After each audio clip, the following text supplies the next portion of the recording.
Welcome to Black Chicks Talk Flix. I'm Emily Mathelier, And I'm Giovanni and Powell. today we're going to be talking about The Fault in Our Stars.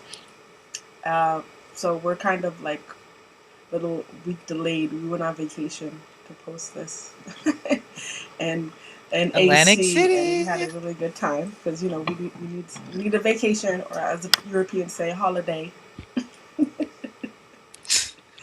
So I'm a little delayed in posting this, but that's okay. We'll get it up and be back on track. There's a couple of our viewers who've been waiting for our newest post, which is really cool. People are like, "When do you post your next video?" You've been getting that. You too, right? You were telling me that we need to post. Yes, I have a couple people who've been like, "Where are the videos at? Where are the videos at?" Our schedule is we'll be posting weekly, at least one. We're gonna try to get to more than that, but this is not our full time job like some YouTubers shaking their head. So this is a nice little fun pastime. So we have to integrate this in our lives of work and family and friends and everything. So, A Fault in Our Stars with Shailene Woodley, Ansel Elgort, Laura Dern, Samuel Trammell, and William Defoe. So I know you loved it, and also that you read the book.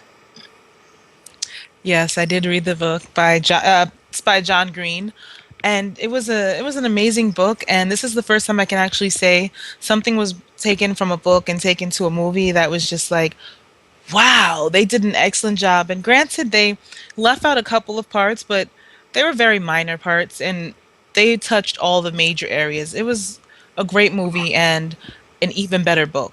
I didn't read the book. I only saw the trailers for it whenever they came out about this, and it looked like a sweet movie. Um, Shailene Woodley, I saw her in The Descendants, um, and I really enjoyed and I really enjoyed that movie with her in it. It wasn't like a huge part, but the part that she played, I really enjoyed.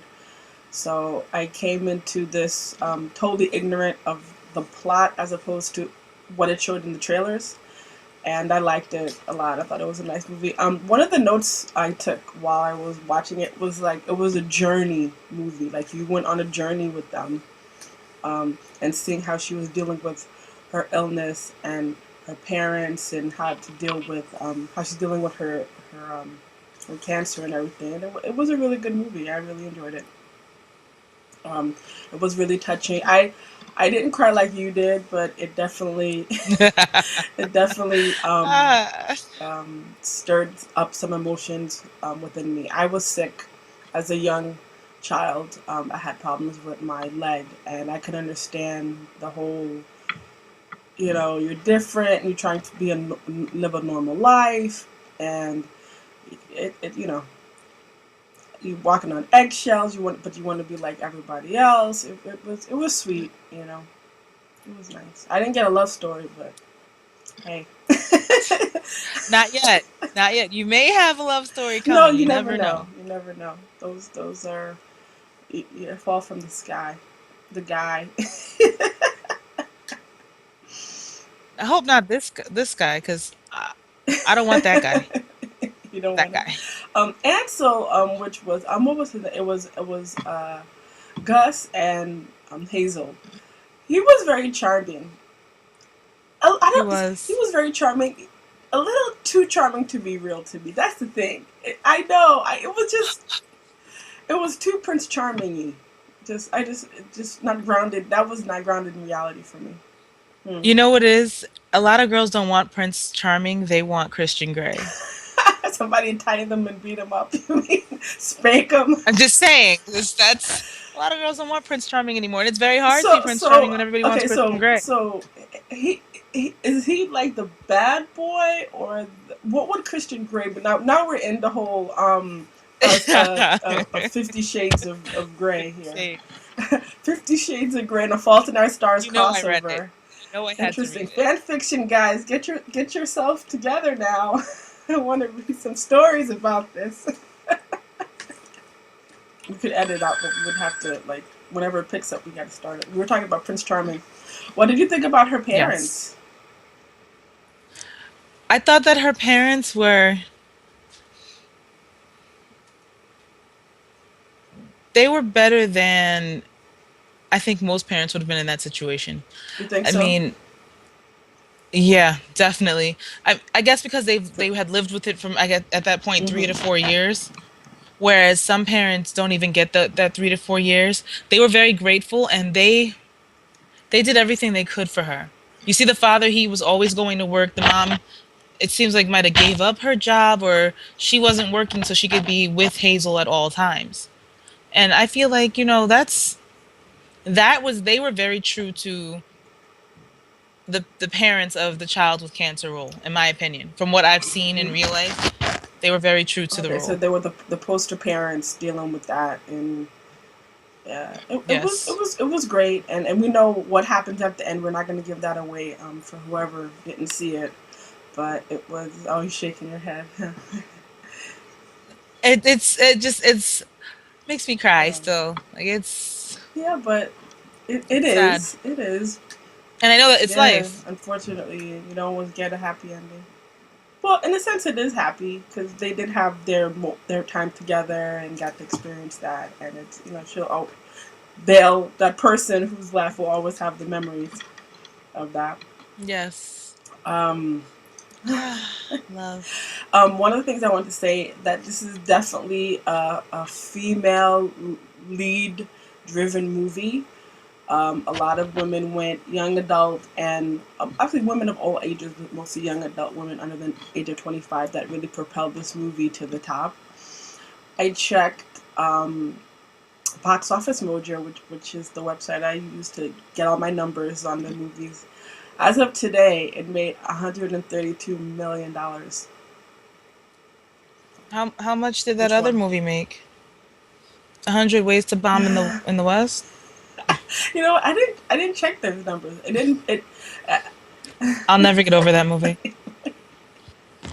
so in February, that's when all the really really bad movies come out. Like the movies that are like so you just getting warmed up on seeing crap movies. Just to let you know about that. Oh, just getting warmed up? Yep. Yep. Great. I can't wait. I thought William Dafoe was really good in this movie. Except William Dafoe is always a villain. I want him to play a good guy for a change. He's always like the bad guy in movies. I guess that's his. That's what's in his wheelhouse and what people cast him as is the villain. But I would like to see him in something else. Hmm. Were you disappointed that there weren't any minorities in this movie? Uh, what's your definition of minority? Because for some reason, I got the feeling that Isaac was Jewish. And I think that's technically a minority. Technically, I mean, if you want to like say people of color, Yeah, I mean, yeah, I would say, yeah, uh consider white. But the problem is that just by the face no, of they were somebody, not. you can't tell someone's religion, supposedly. But they say Judaism is a race. What? So Who says that? Who's they say they? it. The The powers powers that that be? be say it. Are the are the these powers that be the Jewish powers that be? Or are we just talking about the general like Catholic Christian powers that be? You're saying that Judy. I thought Judaism was a religion, So did I a until race. someone told I me that thought it race is wasn't. only like okay. Let's not get it. Let's not open. I was waiting for you to say it. I'm I was not. waiting I'm for you not to gonna say open it. those can of worms because then we're gonna get those people making those comments, and I don't need a war here. So, 'cause even though, of course, we are black Let's just chicks, edit that we part. don't always try to make color like an issue for everything. Um, not Not for for everything, everything. but I'm just saying that they don't have that one token black friend, I guess, that had cancer. Even on the panel, the people that were in that group, there was no Right. uh, there was no black people. See, I have a kind of thing with this is because my mother died of cancer, and I don't see enough of people of color dying of these diseases, honestly, because we have a really bad. case of not going to get mammograms and pap smears and all the preventative care that we need to catch these things and get ourselves some Or treatment. even just to have a doctor check for colon cancer. There are a lot of men, or prostate cancer. There are a lot of men who are afraid. And, they think it's always just that one way to do it. You know the Yeah, way I'm yeah, talking about. Right, where they can just do it simply through blood work, they can do a colonoscopy. There's ways that they can check for these things. I have an uncle who was recently diagnosed with colon cancer, and he went for his first colonoscopy this year and had to have yeah, emergency surgery. So, I mean, these are things that we as people have to do to take care of ourselves. yeah, yeah. And I mean, just to it's just like people of any race, Hispanic, Asian, and just the fact that just the portrayal is just like, oh well, only because people, there's some people think, oh, black people don't get cancer, Hispanics don't get cancer, only white people get cancer, just because that's all they see that's all they see that's getting sick. So it's kind of like an association, and it's like, well, anybody could get it. We're all human and have the same problems, and you got to go and get your preventative care and get these things checked out because I think as to statistically, a lot of African Americans die because they wait so long to get diagnosed. But by the time they're diagnosed, it's so far progressed that it's most likely terminal. I've heard that a lot, and I know my family is guilty of that, and people from the Caribbean are guilty of that, of waiting so long to go to the doctor when there's a problem. So this is our little PSA. um, Yes, get yeah, do whatever checked. you got to do to if you're not feeling well.